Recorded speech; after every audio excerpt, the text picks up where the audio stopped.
तो दोस्तों आज हम फिर से आपके लिए लेकर आए हैं देश दुनिया की सभी ताजा बड़ी खबरें। फटाफट एक एक कर विस्तार से आज आपको बताएंगे, तो वीडियो को अंत तक जरूर देखें। दोस्तों वीडियो बनाने में हमें काफी मेहनत लगी है, तो वीडियो को लाइक जरूर कर दें। जय दोस्तों, पहली खबर में आपको बताएंगे जो बिग ब्रेकिंग न्यूज सामने निकल कर आई दोस्तों कि कृषि कानून को लेकर किसानों ने दिया मोदी अमित शाह को तगड़ा झटका। किसानों ने ठुकराया कृषि कानून पर 1.5 साल तक की रोक लगाने का मोदी सरकार का प्रस्ताव। कहा हमें रोक नहीं बल्कि तीनों कानून चाहिए रद्द। तो वहीं आपको बताएंगे कि पश्चिम बंगाल में वीएसएफ जवान मांग रहे हैं भाजपा के लिए वोट। टीएमसी ने लगाया वीएसएफ जवानों पर गंभीर आरोप। तो वहीं आपको बताएंगे दोस्तों कि किसानों को लेकर राहुल गांधी ने एक बार फिर से मोदी अमित शाह पर बोला हमला। कहा झूठे जुमले गणना बंद करे मोदी अमित शाह और कृषि कानून को करे तत्काल रद्द। तो वहीं आपको बताएंगे दोस्तों कि पाकिस्तान ने फिर से जम्मू कश्मीर के पुंछ में भारतीय सेना पर किया हमला।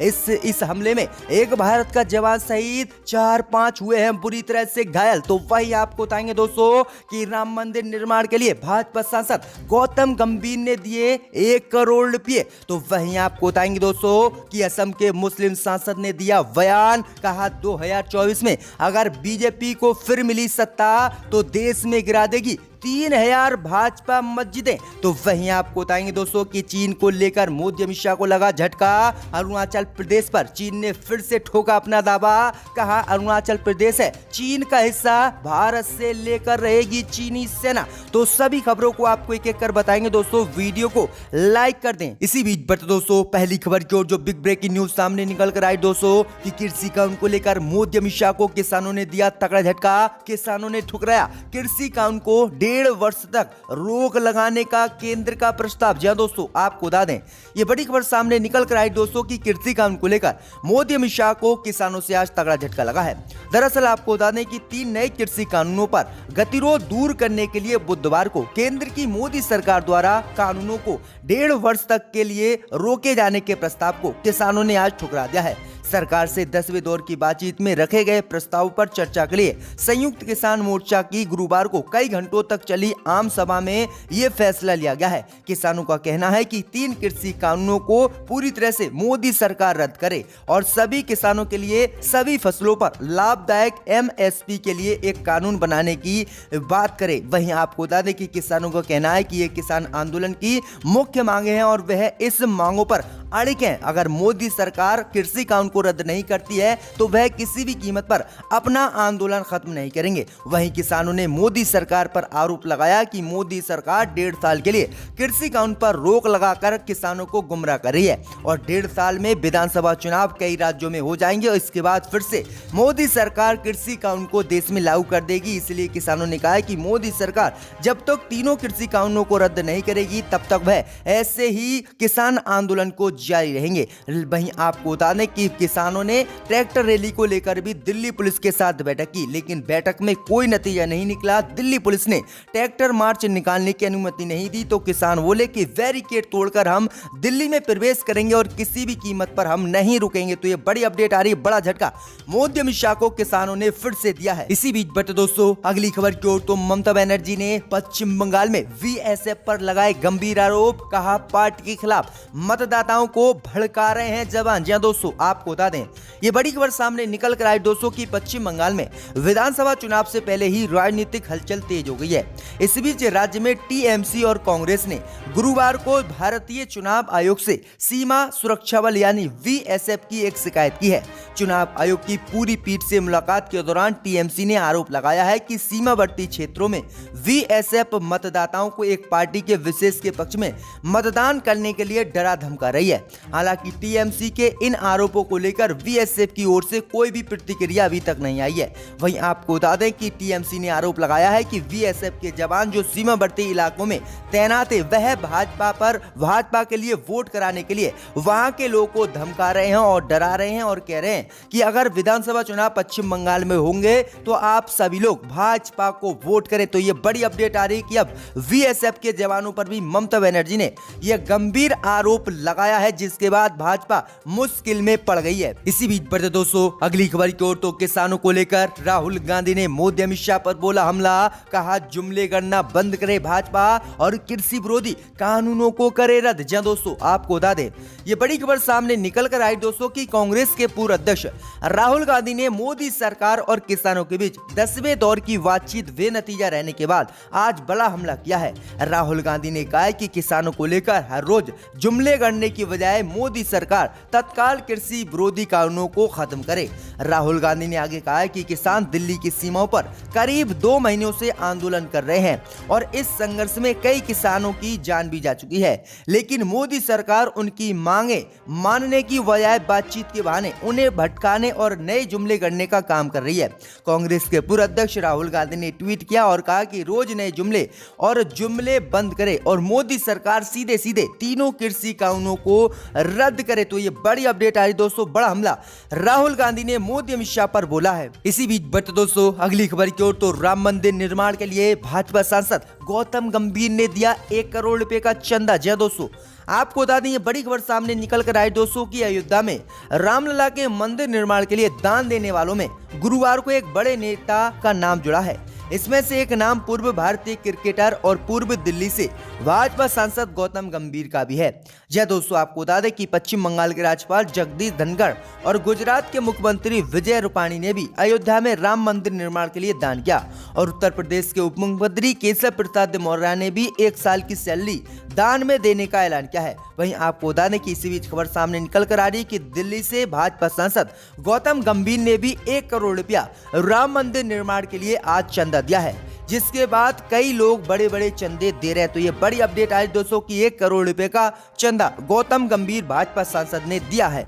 इसी बीच बढ़ते दोस्तों अगली खबर की ओर, तो असम के मुस्लिम सांसद ने भाजपा पर बोला हमला, कहा 2024 में अगर बीजेपी को फिर से मिली जीत तो भारत में 3000 मस्जिद गिरा देंगे भाजपा। जी दोस्तों, आपको बता दें ये बड़ी खबर सामने निकल कर आई दोस्तों कि इसी साल 5 राज्यों में विधानसभा चुनाव को लेकर राजनीतिक गलियारों में हलचल मची हुई है। भारतीय जनता पार्टी के खिलाफ चुनावी लड़ाई में कांग्रेस ने भी अभी से राज्यों में गठबंधन करना शुरू कर दिया है। इसी बीच खबर सामने निकल कर आई दोस्तों की all India United democratic front के कांग्रेस के साथ गठबंधन के बीच वसरुद्दीन अजमल ने केंद्र की मोदी सरकार और बीजेपी पर बड़ा हमला बोला है। दरअसल आपको बता दें कि असम में all India United democratic front के प्रमुख और लोकसभा सांसद वसरुद्दीन अजमल ने मोदी सरकार पर निशाना साधते हुए एक बड़ा बयान दिया है। उन्होंने कहा कि अगर 2024 के चुनाव में बीजेपी फिर से सत्ता में आई तो वह देश के 3000 मस्जिदों को तोड़वा देगी। वसरुद्दीन ने दावा किया है कि भाजपा अभी से देश भर की 3000 मस्जिदों की लिस्ट बनाए हुए है, जिसे 2024 के आम चुनावों में सरकार बनाने के बाद गिराया जाएगा। वहीं आपको बता दें कि AIUDF चीफ ने आरोप लगाया है कि बीजेपी महिलाओं, ट्रिपल तलाक, मस्जिदों और देश की दुश्मन है। तो ये बड़ी अपडेट आ रही है, बड़ा आरोप जो है मुस्लिम सांसद असम के ने लगाया है कि 3000 मस्जिद भाजपा आने वाले चुनावों में गिराएगी। इसी बीच बैठे दोस्तों अगली खबर की ओर, तो जम्मू कश्मीर के पुंछ में पाकिस्तान ने फिर से किया हमला, भारत का एक जवान शहीद। जी दोस्तों, आपको बता दें ये बड़ी खबर सामने निकल कर आई दोस्तों की LOC पर चीन के साथ चल रही तनतनी के बीच पाकिस्तान लगातार भारत पर दबाव बनाने के लिए हमले पे हमले कर रहा है। दरअसल आपको बता दें कि पाकिस्तान ने एक बार फिर से भारतीय सीमा का संघर्ष विराम उल्लंघन किया है। दरअसल आपको बता दें कि गुरुवार को पाकिस्तान की सेना ने जम्मू कश्मीर के पुंछ में एक बार फिर से भारतीय सीमा में भारत के जवानों पर हमला किया है। वहीं आपको बता दें कि अग्रिम ठिकानों पर पाकिस्तान की तरफ से गोलीबारी की गई है, जिसमें भारत का एक जवान शहीद हो गया है। अधिकारियों ने ये जानकारी दी है। उन्होंने बताया कि पाकिस्तान सेना ने पुंछ के किथरना घाटी सेक्टर में LOC के पास बिना उकसावे के गोलाबारी की है, जिसमें भारत का एक जवान शहीद हो गया है, जबकि कई जवान बुरी तरह से घायल हैं। तो ये बड़ी अपडेट आ रही है कि नई साल लगने के बाद भी लगातार पाकिस्तान भारतीय सीमा में हमले कर रहा है और भारत के जवानों को निशाना बना रहा है। इसी बीच बट दोस्तों अगली खबर की ओर, तो अखिलेश यादव ने अपराध को लेकर योगी को घेरा, कहा प्रदेश में अपराधी मचा रहे हैं तांडव। जय दोस्तों, आपको बता दें ये बड़ी खबर सामने निकल कर आई दोस्तों की समाजवादी पार्टी के अध्यक्ष अखिलेश यादव ने आज राज्य में कथित रूप से बढ़ रहे अपराध को लेकर योगी सरकार को घेरा है। अखिलेश यादव ने कहा है कि प्रदेश में अपराधी तांडव मचा रहे हैं। मुख्यमंत्री जी राम नाम सत्य कह रहे हैं और पुलिस तंत्र अपराधियों के आगे पस्त हिम्मत दिखा रही है। वहीं आपको बता दें कि आगे अखिलेश यादव ने कहा है कि हत्या, लूट और अपहरण की घटनाओं की इधर बाढ़ आ गई है। ध्वस्त कानून व्यवस्था के चलते जन सामान्य की जिंदगी पर हर क्षण खतरा मंडराता रहता है। भाजपा राज्य में भय युक्त का माहौल बन गया है। भाजपा ने उत्तर प्रदेश को अपराध प्रदेश बना दिया है। तो ये बड़ा हमला आज अखिलेश यादव ने योगी पर बोला है। इसी बीच बच्चे दोस्तों अगली खबर की ओर, तो दूसरे फेज में कोरोना वैक्सीन लगवाएंगे प्रधानमंत्री मोदी। कांग्रेस बोली पहले फेज में आखिरकार क्यों नहीं लगवाई। जी दोस्तों, आपको बता दें कि देश में कोरोना का टीकाकरण अभियान जारी है। सरकारी आंकड़ों के मुताबिक अब तक करीब 8 लाख लोग का टीकाकरण हो चुका है। इस बीच ये मांग भी उठने लगी कि देश के राजनेताओं को कोरोना वैक्सीन लगवाने के लिए आगे आना चाहिए। वहीं इसी बीच खबर सामने निकल कर आई दोस्तों कि प्रधानमंत्री मोदी कोरोना का टीका दूसरे फेज में लगवाएंगे।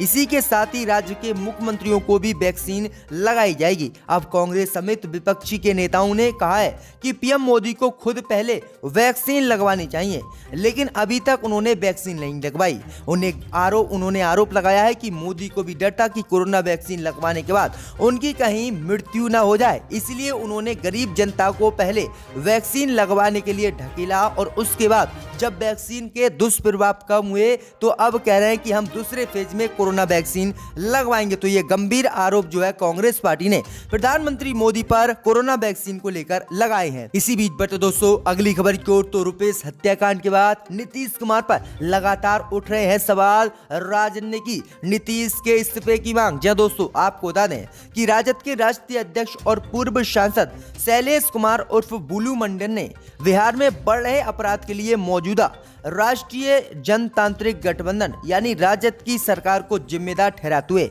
मुख्यमंत्री नीतीश कुमार के इस्तीफे की मांग कर दी है। दरअसल आपको बता दें कि मंडल ने बातचीत करते हुए कहा है कि आज प्रदेश के हर जिले में अपराध चरम सीमा पर है। यहाँ गुंडा माफियों की सरकार चल रही है, जबकि मुख्यमंत्री नीतीश कुमार प्रदेश में सुशासन की सरकार का दावा करते हैं। उन्होंने कहा कि सुशासन की सरकार में राजधानी पटना में दिन दहाड़े इंडिगो के मैनेजर रुपेश सिंह की हत्या कर दी जाती है और आज एक सप्ताह बीत जाने के बाद भी एक अपराधी नहीं पकड़ा जा सकता। और वहीं उन्होंने कहा कि पुलिस इस हत्याकांड को दूसरा रूप देने में लगी है, क्योंकि इसमें जेडीयू के बड़े नेता शामिल हैं और उन्होंने ही इनकी हत्या कराई है। और अब मांग की है राजद ने कि नीतीश कुमार इस्तीफा बिहार में मुख्यमंत्री पद से दें, क्योंकि उनसे प्रदेश नहीं संभल रहा है और लगातार हत्या लूटपाट की घटनाएं बढ़ रही हैं। तो ये बड़ी अपडेट आ रही है, बड़ी मांग अब राजद ने बिहार में उठा ली है। इसी बीच बढ़ते दोस्तों अगली खबर की ओर, तो चीन से लगा मोदी अमित शाह को झटका।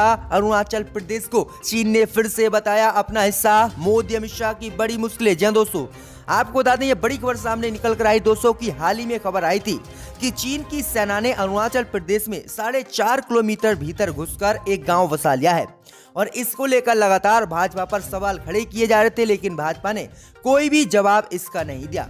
इस बीच खबर सामने निकल कर आ रही कि अब चीन के विदेश मंत्रालय ने गुरुवार को अरुणाचल प्रदेश में बसाए गए गांव को लेकर एक बड़ा बयान दिया है। चीन के विदेश मंत्रालय ने ऐलान किया है कि अरुणाचल प्रदेश चीन का हिस्सा है और वह इसमें कहीं पर भी गांव बसा सकती है, जिसके बाद मोदी अमित शाह की मुश्किलें बढ़ गई हैं। दरअसल आपको बता दें कि मोदी अमित शाह लगातार कह रहे थे कि चीन ने भारत की जमीन पर कहीं पर भी कब्जा नहीं किया है, लेकिन अब मोदी सरकार के सामने अरुणाचल प्रदेश में चीन ने गांव बसाया, फिर भी मोदी सरकार के मंत्री चुप हैं और कोई भी इसको लेकर बयान नहीं दे रहा। तो ये बड़ी अपडेट आ रही कि अरुणाचल प्रदेश पर एक बार फिर से चीन ने दावा ठोक दिया है। इसी बीच बढ़ते दोस्तों अगली खबर की ओर, तो लालू प्रसाद यादव की बिगड़ी तबीयत, फेफड़ों में हुआ संक्रमण। जी दोस्तों, आपको बता दें ये बड़ी खबर सामने निकल कर आई दोस्तों कि चारा घोटाले मामले में सजा युक्त और रिम्स अस्पताल में पेइंग वार्ड में इलाज करवा रहे राजद के नेता और बिहार के पूर्व मुख्यमंत्री लालू प्रसाद यादव की तबीयत एक बार फिर से गुरुवार को